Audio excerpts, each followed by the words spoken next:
Olá pessoal, vamos voltar então para a nossa aula de preparo do solo. Na última aula nós iniciamos sobre esse assunto e paramos aqui nesse slide.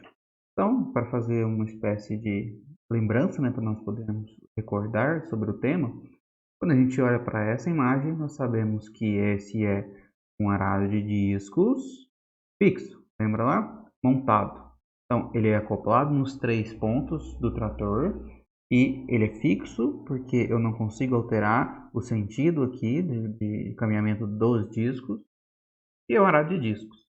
Ok? Quando a gente passa para cá, a gente sabe que ele é um arado de discos também, 3 discos, montado, só que agora ele é reversível. É reversível manualmente, ele tem aqui uma opção aqui de alavanca para poder revertê-lo. Diferente desse daqui, que também é um arado de disco, só que esse é reversível hidraulicamente. Ok? Então essas seriam as principais características. Vamos falar agora um pouco sobre as regulagens dos arados.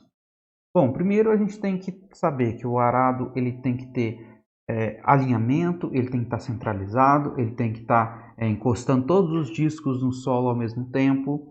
Então a gente faz algumas regulagens, algumas configurações quando faz uma acoplagem não só dos arados, mas também de outros implementos e máquinas agrícolas, e a gente tem que tomar esses cuidados. Aqui a gente vai ver como a gente faz alguma dessas regulagens dos arados agrícolas.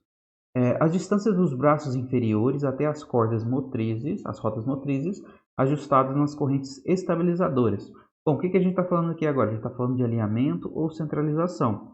Então, eu quero que esse aqui, ó, o meio, que esse eixo aqui, ele esteja na mesma distância da roda direita e da roda esquerda. Então, onde que eu vou fazer essa medição? Eu vou fazer aqui, ó, da distância da corrente estabilizadora até o pneu. E aí, como que eu faço essa regulagem? Eu altero aqui, ó, nessa corrente estabilizadora ou, em alguns modelos, na barra estabilizadora. E o nivelamento longitudinal? Bom, esse é feito no terceiro ponto. Então, ele é feito aqui em cima. Todos os discos devem tocar ao solo no mesmo tempo. Então, quando o operador ergue ali, altera lá nas alavancas lá para fazer com que esse arado suba aqui e aí no momento que ele desce esse arado aqui no chão, eu quero que todos os pontos aqui atinjam o solo ao mesmo tempo. Ou seja, eu quero que todos os discos atinjam o solo ao mesmo tempo para que eu faça um corte mais uniforme. Qual outra regulagem que a gente faz? O nivelamento transversal. Bom, esse é aferir medindo o comprimento dos braços inferiores ou sua altura até o nível do solo. Então aqui, ó, a gente está agora nos braços inferiores. Ó, isso aqui são os 3 pontos do trator. Braço superior e os braços inferiores. Então eu quero saber qual que é a distância aqui, ó, até essa distância H. Qual que é a distância? Ela é igual do lado direito do lado esquerdo? Porque se ela não for igual, eu tenho que alterar aqui, ó, nos meus braços para fazer essa regulagem, para erguer ou abaixar esse arado, para que ele fique nivelado ali na transversal. Algumas outras regulagens que nós fazemos, elas dizem respeito a qual situação que a gente está operando esse arado. Por exemplo, lá no cabeçalho de alguns desses arados, eles vão ter essa configuração, esses 3 pontos aqui, ó, A, B e C, esses 3 pontos de ligação aqui do terceiro ponto. E aqui dos braços inferiores também pode ser que tenha. E aí o que eu vou pensar? Bom, quanto mais alto eu coloco aqui, isso daqui quer dizer que eu estou trabalhando em solos mais pesados, solos mais compactados, porque eu estou forçando toda essa estrutura mais para baixo. Agora, se eu coloco ele mais alto, eu estou erguendo ele mais, ele está um pouco mais alto do que comparado se eu colocasse ele aqui no ponto A. E aí sim eu vou estar trabalhando com solos mais leves, solos mais soltos. O mesmo raciocínio vale para cá. Aqui eu colocar ele em cima quer dizer que eu vou forçar ele para baixo. Se eu forço ele para baixo, eu vou estar lidando com solos mais pesados. Então, ponto A aqui, o primeiro aqui, né, o superior, para solos pesados e aqui para solos mais leves, menos argilosos. Certo? Então, arado de discos, eu posso fazer algumas outras regulagens neles. Eu posso alterar o ângulo horizontal e vertical. A gente vai ver o que são esses dois ângulos, né? Os ângulos do disco aqui, tanto nesse sentido quanto nesse sentido. E a gente sabe que o arado de disco ele tem por função corte, elevação e tombamento da leiva do solo. Então, ele vai revolver essa leiva embutido justamente pela rotação dos discos que é provocado o contato com o solo. E a inversão do solo é parcial. Bom, isso aqui são adequados para solos duros, é mais utilizado em tração mecânica. Tem maior capacidade de corte em solos com vegetação, pois o movimento do disco vai evitar o embuchamento, diferentemente daqueles outros tipos de arados que nós já vimos lá anteriormente, que são os arados de Iveca, e são mais adequados para solos pesados, argilosos, pegajosos, pedregosos e com raiz. Melhor incorporação de calcário e outros materiais. Então isso daqui o que ele faz? Né? Ele pega a leiva, esse aqui é a fatia de solo, que a gente chama de leiva, corta e tomba essa leiva. Então, a constituição desses arados, ela é dessa forma, que esse aqui são todos os seus constituintes, o chassi, torre de engate, cubo, disco, limpador, roda-guia. Então aqui são os principais constituintes desses arados. Mas algumas outras regulagens que nós podemos fazer são as alterações dos ângulos, como eu disse, o ângulo vertical e ângulo horizontal. Tá, vamos lá. Aqui, olhando por esses parafusos aqui, que são os engates, e aqui para onde vai ser engatado aqui no disco, eu consigo alterar a posição dele, colocando ele mais para cima ou mais para baixo. Ok? Então, se ele fica mais para cima, eu tenho um ângulo. Se ele fica mais para baixo, eu tenho um ângulo. Aqui da mesma forma, o D e o E aqui, se eu alterar a posição, eu consigo alterar também como que está esse disco em relação ao alinhamento que ele está caminhando. Tá, aqui eu estou alterando o ângulo horizontal. Então eu estou alterando lá naquele D e E da figura anterior. Então eu deixo ele mais aberto, 60 graus, ou eu deixo ele mais fechado aqui com 45 graus. Essas são as duas possibilidades. O que acontece? Quando eu aumento o ângulo, eu aumento a largura de corte. Então, essa é uma possível regulagem que eu posso fazer. A outra regulagem que a gente tem é a regulagem do vertical do disco. Só que agora é o contrário do que a gente pensou anteriormente, né? Lá, quando eu aumentava o ângulo, eu aumentava a largura de corte. Agora, quando eu aumento o ângulo, eu diminuo a profundidade de corte. Porque o solo passa a pegar mais aqui, ó, nas costas, né, desse. Pensar assim. Quando eu diminuo esse ângulo, ele fica mais agressivo e ele vai penetrar melhor e mais facilmente no solo. Ok? Então aqui a gente tem algumas configurações que a gente são padrões assim, indicadas nos livros dos ângulos horizontais e verticais para depender da teor de argila, né, da textura do solo, solos mais leves, solos mais pesados. A gente lembra que isso daqui não é regra, né? Isso aqui a gente vai sempre ver como que está o implemento, como que está sendo o funcionamento no dia a dia no campo, e a gente vai ver se a gente consegue alterar ou se a gente precisa alterar alguma coisa. Bom, aqui uma figura que vai demonstrar todos os componentes, né, dos arados. Eu peço que vocês pausem o vídeo e deem uma olhada, uma lida com carinho aí, com bastante detalhe, para vocês verem quais são alguns desses componentes. Só que aqui a gente vai destacar já um componente que a gente chama de roda estabilizadora ou roda guia. Essa roda guia é justamente esse último componente aqui. E aí eu te pergunto, para que serve essa roda guia? Bom, quando o trator está funcionando, imagine aqui, ó, imagine agora física simples, né? Física pura. Se eu estou empurrando isso daqui, o trator com movimento, o solo acaba fazendo uma força de reação que empurra todo o arado. Ele vai empurrar o arado para um sentido só, porque os discos estão jogando a leiva de solo para um lado e o arado vai ser empurrado para o outro, né? É uma reação, força de reação comum. Se não existisse aquela roda guia ali atrás, eu ia ter um problema sério, porque o trator lá, o operador, não ia conseguir trabalhar, porque o trator ia ficar forçando a direção para um outro lado, o lado oposto àquele que está sendo jogado a leiva, justamente pela força de reação. Então, essa rodinha aqui atrás, a roda guia, ela ajuda a estabilizar essas forças, as forças de reação do arado. Tá, agora a gente entra no tema que são os arados de Iveca. Bom, esse aqui é um implemento também para preparo de solo, dotado de um dispositivo denominado orelha, para promover o corte. Então está aqui na frente, bem na pontinha, né? Horizontal e vertical do solo. E a Iveca que vai fazer sua inversão. Então a Iveca é toda essa maior estrutura. promove a inversão completa da leiva. Só um detalhe aqui, se a gente vê, isso daqui tem alguns discos aqui, né? Então eu já vou pedindo para vocês imaginarem para que seria esses discos, né? Qual que é a função desses discos aqui. Mais para frente a gente vai comentar sobre eles. Então eles são mais utilizados para tração animal, né? Não que eles sejam mais utilizados a nível mundial, mas no Brasil a gente vai ver isso aqui mais comum em tração animal. Quando a gente vai ver lá só uma relhazinha, só uma ivecazinha trabalhando. Já para mecanizados também, eles são muito utilizados, mas mais utilizados nos Estados Unidos, por exemplo. Menor custo de manutenção, porque não tem rolamento, tem mancal. Promove revolvimento perfeito do solo. Melhora a dinâmica da penetração do solo e exige maior esforço de tração. Então, isso aqui são algumas das características. Como eu disse, quando a gente vê isso para tração animal, os arados que a gente vê não são arados de disco, são arados de Iveco. Então, tração animal aqui, seja para cavalo, boi, búfalo, enfim, a gente vai utilizar essas Ivecas. Aqui é a constituição, então, do arado de Iveca, né? Iveca, relha, rasto. Esse rasto aqui tem a mesma função que a roda guia tinha lá para os arados de discos. Esse rasto aqui é o que vai neutralizar essa força de reação que faz empurrar o solo aqui.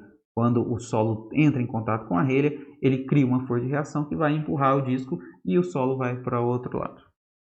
Então, existem mais de um tipo de relha também, tipo normal, bico de pato, ângula, conformão. Então, aqui são os tipos de relha, para cada uma vai ter uma situação. Esse aqui, só você consultar lá no catálogo do fabricante que ele vai te falar, ó, esse aqui é melhor para isso, esse aqui é melhor para aquilo.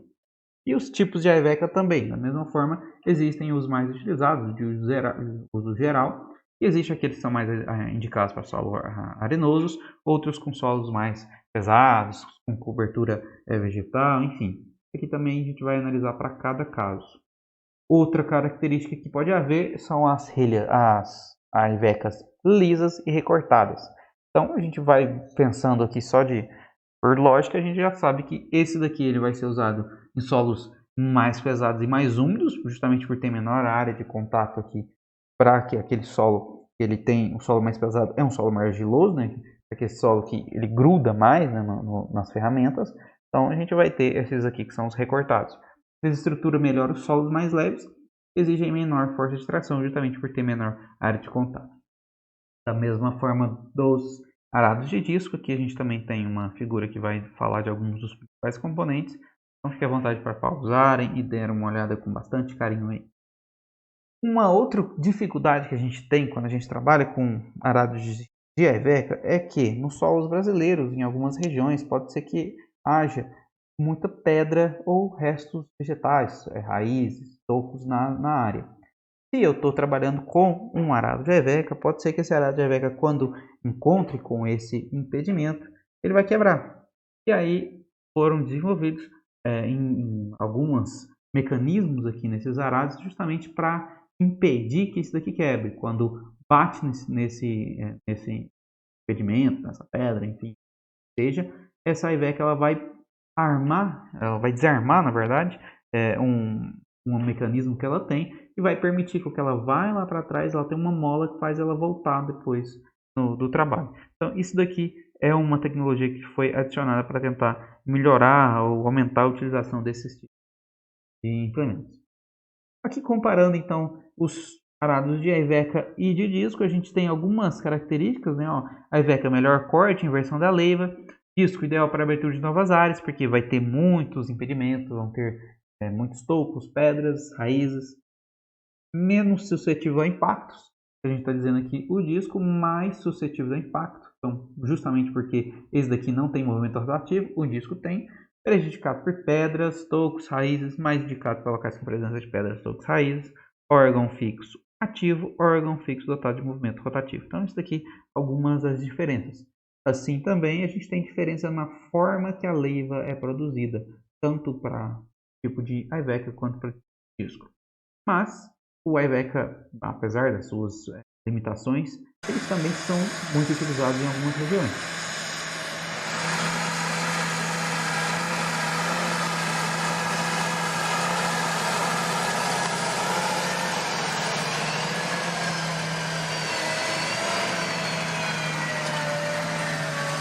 Arado de Iveca.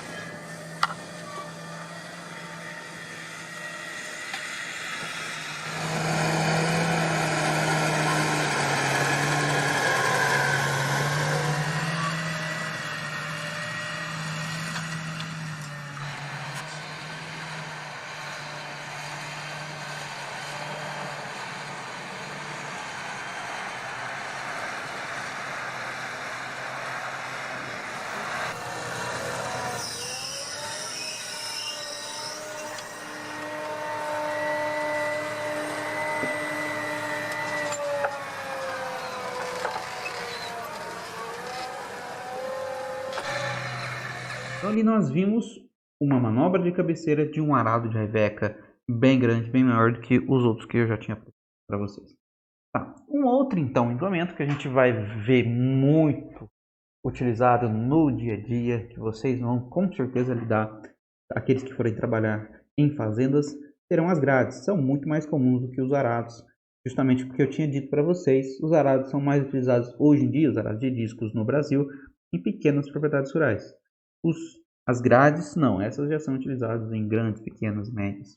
É um equipamento destinado ao preparo do solo, que vai visar o destorroamento e o nivelamento do terreno para possibilitar melhores condições para a semeadura. Então, isso daqui é as principais, o objetivo dessa grade de funções. Então, especificamente, ela desagrega torrões, diminui vazios formados entre os torrões, vai diminuir o sistema de vasos capilares na camada superior do solo, fica e incorpora superficialmente restos vegetais, incorpora sementes, adubos, corretivos, semeados a lanço.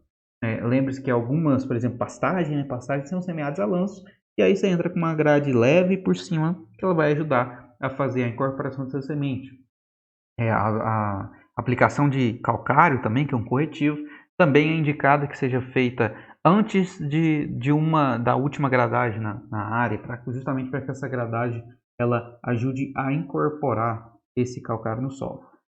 Romper camadas superficiais do solo, adensadas ou compactadas, e elimina plantas infestantes. Então, ela também pode ser utilizada ali para tirar, para matar algumas plantas daninhas novas que estão na superfície, vai ajudar a fazer esse controle.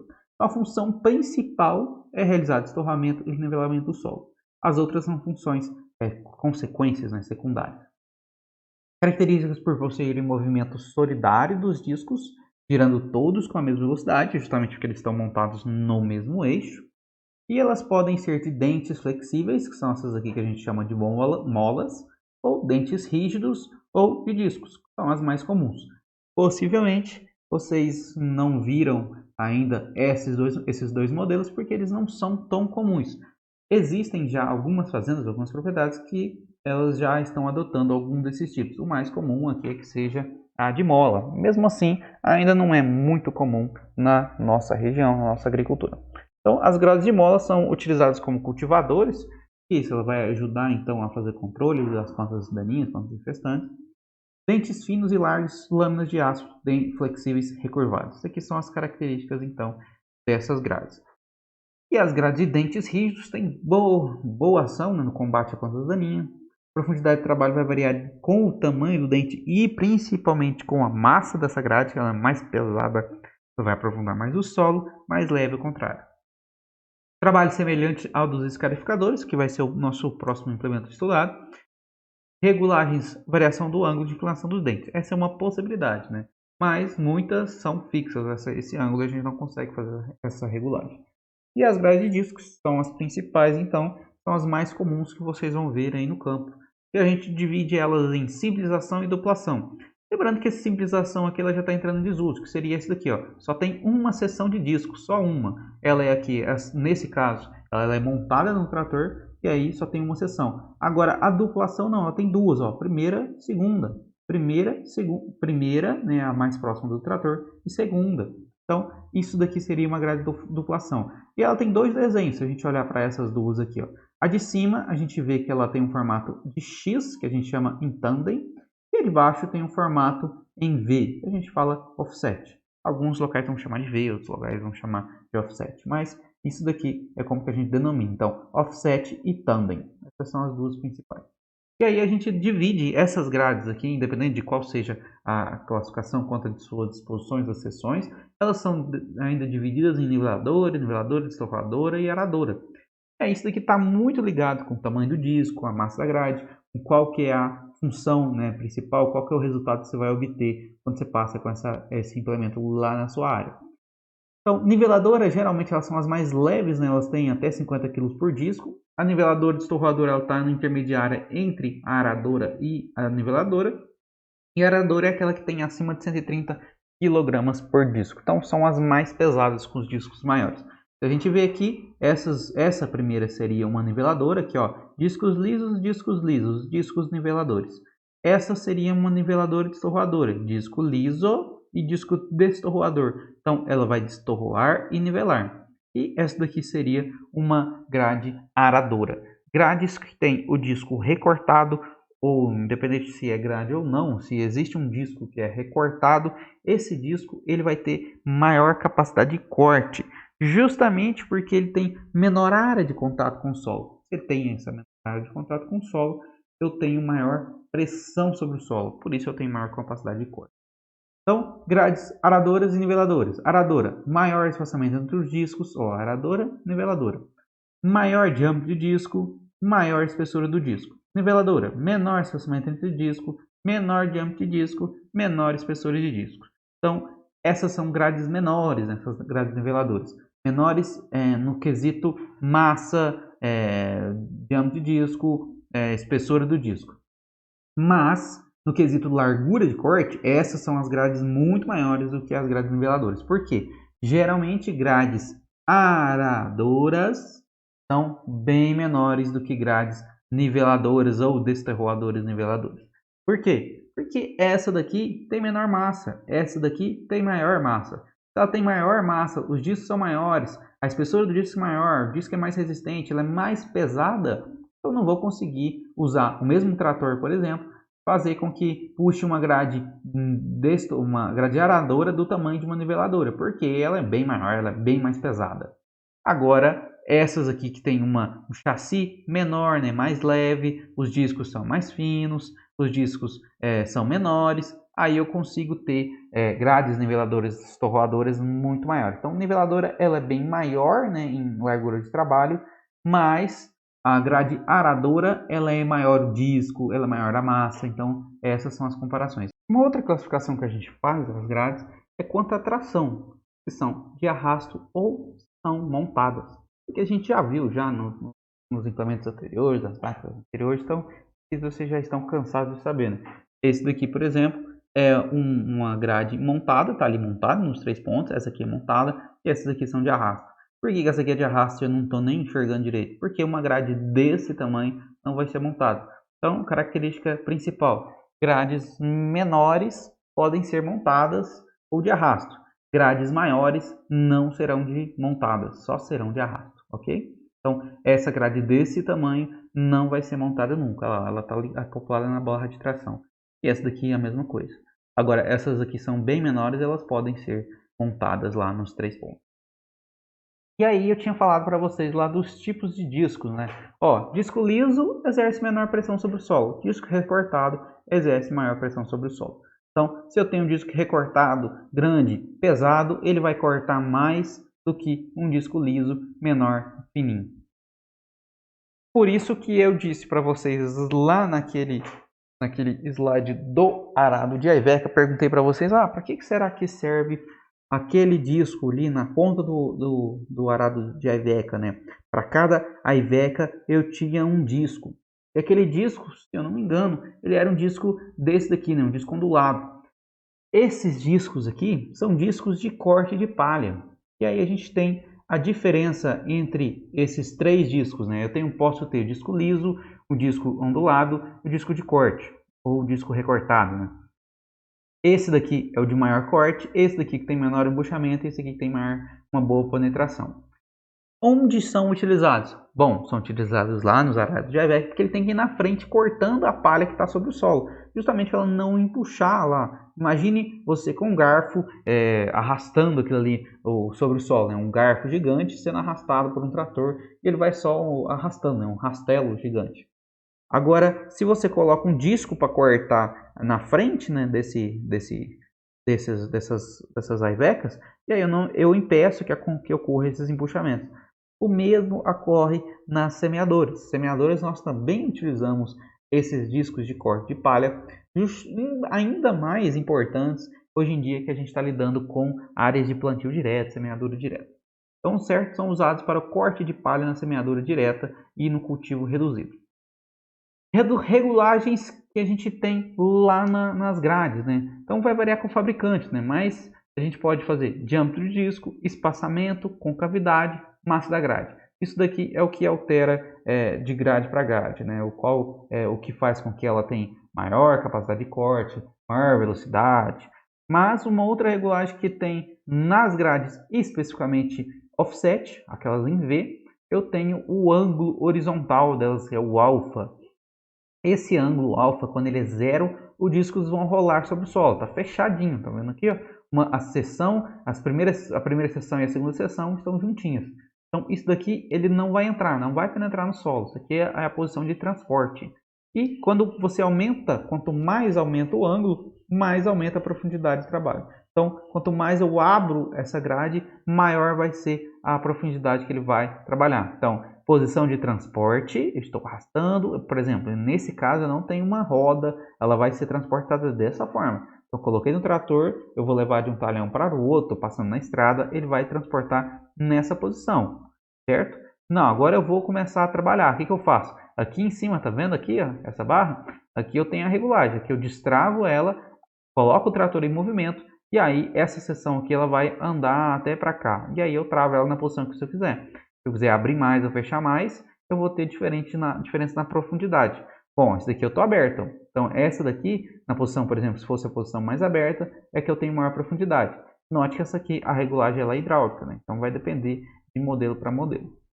Então, o ângulo de abertura é aquele que vai me determinar quanto maior o ângulo, maior a profundidade, certo? E aqui também eu tenho um ângulo aqui, o ângulo lá no cabeçalho dessas grades que eu consigo alterar. Aqui eu posso alterar tanto para me fazer um trabalho fora da área gradeada, né? Imagino que eu estou trabalhando com o trator e eu não quero que ele ande na área gradeada, ou eu quero fazer uma gradeação mais lateralmente ao trator. Então eu posso fazer alguma dessas regulagens aqui no cabeçalho. Lá nas grades tandem ou em X, eu também tenho alguns modelos essa regulagem também de ângulo de abertura. Da mesma forma aí eu vou aumentar o ângulo aqui, eu vou aumentar o ângulo de a capacidade de penetração desses discos, né? Então eu aumento o ângulo de ataque aqui, ok? Então, alinhamento com a barra de tração, essa é uma outra classificação, uma outra regulagem, na verdade, que a gente tem que fazer.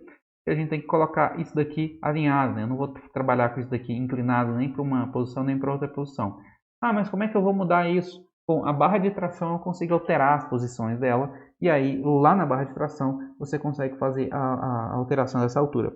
Ah, eu nunca fiz isso. Pega o manual do operador, pega o manual do trator e aí vocês vão saber como e onde fazer esse tipo de regulagem.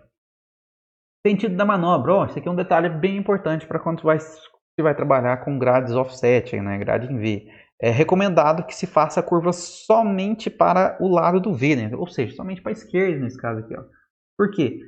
Eu não forço esses discos aqui da ponta. Se eu fazer a curva para a direita, esse último disco aqui ele vai sofrer muita pressão, pode ser que ele quebre. Então a gente sempre faz o giro, vira para a esquerda, né? Nunca para a direita, nesse caso aqui, porque é o vértice do V, né?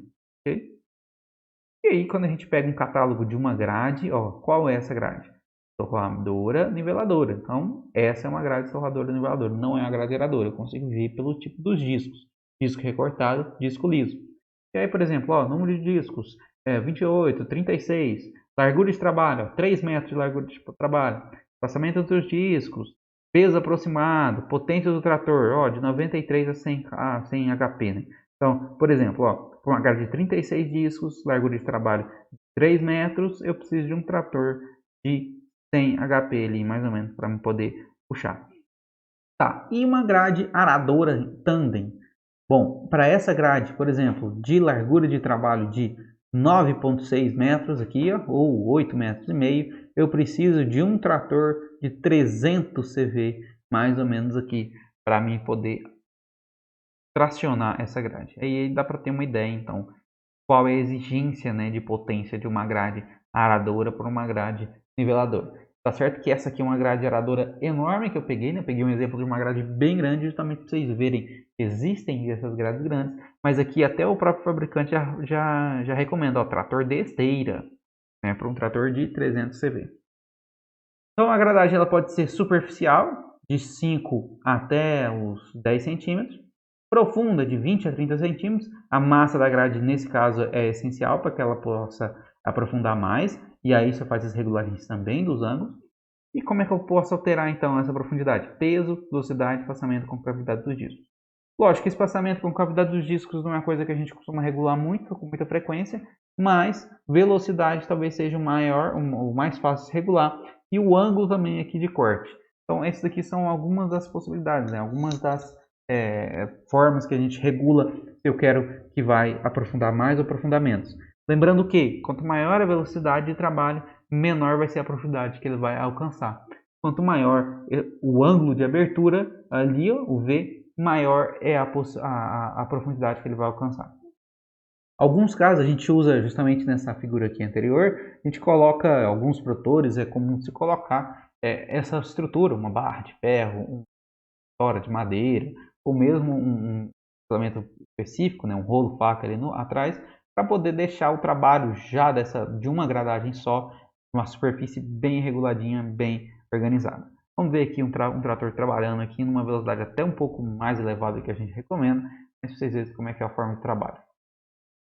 Ó, trator é um trator já maior, né? Uma grade grande ali, a gente pode ver uma grade provavelmente em tandem, né? Pela posição dos discos.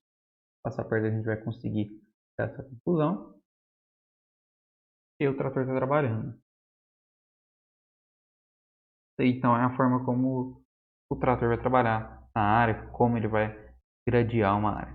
E aí a gente tem uma opção de um trator de esteira, né? De esteira de borracha. Está trabalhando com uma grade aradora. Ele vai fazer o trabalho dele ali, a primeira gradagem. Note que ali, ó, do lado a gente tinha a área de pastagem.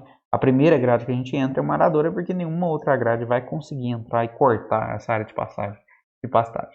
Da mesma forma, a gente tem aqui um trator menor, mas também uma área de pastagem.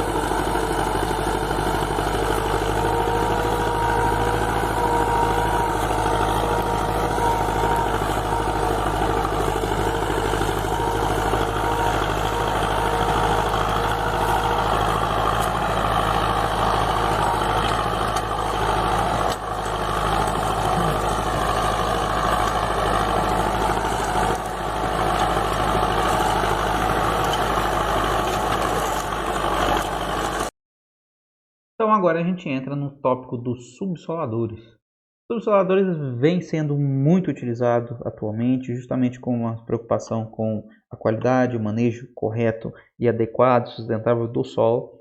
E aí a gente entra com cultivo mínimo, com o revolvimento mínimo do solo. E aí esses tipos de implemento aumentou-se a sua utilização. Então, subsoladores geralmente demandam muito potência, então a gente vai ver eles normalmente com tratores maiores, né, com tratores grandes. Então, quais são as funções, né, que a gente dá para ele? Desagregação de camadas compactadas. Então, a gente trabalha com profundidades, pode chegar até 80 centímetros e eles vão exigir muita potência. Então, constituição de subsoladores. Barra porta-ferramentas, 2, haste, que a gente fala que é a ferramenta aqui, né, de trabalho, né? 3, a ponta da haste. 4, a roda de controle de profundidade. Então, isso daqui que eu vou liberar ele para descer mais ou para descer menos. Lógico que existem outros tipos de haste, né? Reta, curva, parabólica. Cada situação vai pedir tipo de haste diferente, né? Então, se eu tenho um solo que ele tem muita dificuldade, é um solo muito denso, eu não vou recomendar, por exemplo, solo muito duro, uma haste assim, que ela pode ser quebrada com mais facilidade. Então, qual que é a diferença, né, de subsolador e escarificador? Talvez você já tenha ouvido falar desse outro implemento, um escarificador. Vai comprar um subsolador ou um escarificador? Bom, a gente tem que ter em mente que o subsolador ele pode fazer uma escarificagem, mas um escarificador não pode fazer uma subsolagem. Por quê? O escarificador trabalha em menores profundidades. O subsolador trabalha acima de 30 centímetros. Então, se eu estou ali 30, 40, 50, 60, 70 centímetros, é um subsolador. Se eu estou trabalhando 10, 20, 25, 30, é um escarificador. Por que eu disse então que um subsolador pode trabalhar como um escarificador? Porque a estrutura dele é forte. Ele consegue trabalhar em grandes profundidades e em baixas profundidades, porque ele tem uma estrutura forte. Agora, o escarificador não tem uma estrutura forte, ou seja, ele não vai conseguir trabalhar em grandes profundidades. As hastes podem quebrar, né? Então, o escarificador vai ser utilizado muito em cultivo mínimo. A principal diferença que a gente vai ver justamente são as hastes, tá? Quando é só escarificador. Quebrar o adensamento superficial do solo, usado em substituição ao sistema convencional. vai resolver problemas de compactação em pastagem, porque eu entro no meio da pastagem e eu não vou precisar matar o capim, ele não vai destruir o capim, não vai destruir minha pastagem. Não controla plantas daninhas justamente porque ele não faz revolvimento do solo, né? Não é igual uma grade. Ele só faz um risco no solo, né? Então, isso daqui é uma área antes e depois de ser passado a um escarificador ou subsolador. E aí a gente tem as diferenças das pontas aqui dos escarificadores também. Existem diferentes tipos de pontas, que vai ser diferentes tipos de hastes, mas o que a gente tem que saber é justamente a sua função, né? Então, subsolador de arraste com desarme e rearme automático, isso daqui é um subsolador, é um subsolador montado. Então, essas são as diferenças, né? As mesmas classificações que a gente tem lá para os anteriores, que é a sua forma de acoplamento, a gente vai ter também para esses aqui. Então, subsoladores podem ser de arrastos, subsoladores podem ser montados. Lembrando que sempre, se eu tenho um subsolador de arrasto, ele pode ser muito maior do que um subsolador montado, certo? Então, aqui eu tenho um desarme e rearme automático. Lembra lá daquele mecanismo de proteção das aivecas para não quebrar a aiveca? Aqui da mesma forma. Encontrei um toco, encontrei uma pedra, alguma coisa que teve uma resistência muito grande. O que acontece? A haste desarma. Quando passa por aquele impedimento, ela retorna à sua posição original.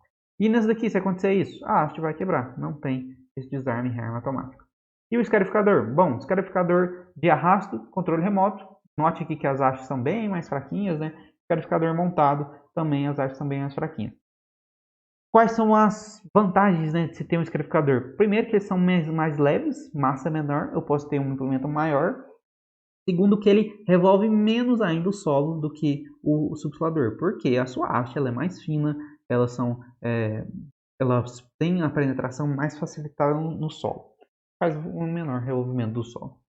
Alguns outros modelos do subsolador, por exemplo, o subsolador vibratório, né? Então ele vai vibrar, que vai auxiliar ainda mais a descompactação mais profunda do solo. E aí, outros tipos de ponta que a gente vai ter aqui, subsolador alato, subsolador torpedo, que é esse daqui atrás, que ele vai deixando fosse um dreno para trás, é utilizado na área de drenagem também, para ajudar a fazer drenagem de regiões, né? Então, esse subsolador torpedo ali vai passar e esse torpedo vai deixar um dreno, né, para trás, e aí ajuda a fazer a drenagem da área. Características importantes: não deve ser realizado com solo úmido, porque se o solo úmido é igual uma massa de bolo, se a massa do bolo ela não foi no forno ainda, ela está mole. Se eu passo o garfo nela, quando eu tiro o garfo, o rastro do garfo, né, a marca que o garfo passou, rapidinho vai sumir, não vai existir mais. Agora, se eu faço essa mesma coisa no bolo depois de pronto, né, pus no forno, o bolo ficou firme, ficou pronto, eu coloco o garfo e arrasto o garfo sobre o bolo, eu vou destruir completamente o bolo. E é esse o objetivo, eu vou descompactar o solo. Então, se o solo estiver muito úmido, pode ser que ele volte para a mesma situação anterior. Se ele estiver seco, eu vou ter mais resultado. Uma gradagem após a subsolagem pode anular o trabalho, então também tome cuidado com isso daqui, né? Para não recomendar uma gradagem depois da subsolagem. Justamente que eu vou ter trânsito da máquina depois, eu vou ter revolvimento do solo. A semeadura após a subsolagem é o ideal. Então, passou a subsolagem, mete direto já uma semeadura lá e vamos fazer plantar nessa área. Danoso quando não necessário, perda da estrutura em camadas mais profundas, perda de água, nutrientes. Afastamento de 1 a 1,5 m a 1,5 da profundidade. Então, isso daqui é o afastamento de cada haste. Profundidade de 5 centímetros abaixo da camada compactada. Ok? Então, aqui alguns modelos também, a gente vai ver o número de hastes, 3, 4, 5, 7, a gente vê que eles são menores hastes, né? Justamente porque ele tem um espaçamento, uma largura útil de trabalho, na verdade, menor, a largura útil, vamos olhar aqui de 1,5 m, eu vou necessitar de um trator de potência de 80 CV, se eu estiver fazendo uma subsolagem profunda. Tá, e 1,80 m eu vou precisar de um trator de 100 CV. E aí vocês comparam com aquelas tabelas que eu mostrei anteriormente, para vocês verem quanto que isso daqui é exigente em potência. Bom, então ali a gente finaliza os que são aqueles que são mais utilizados, ainda mais para as áreas de soja, milho e algodão, são grades e subsoladores que são mais utilizados.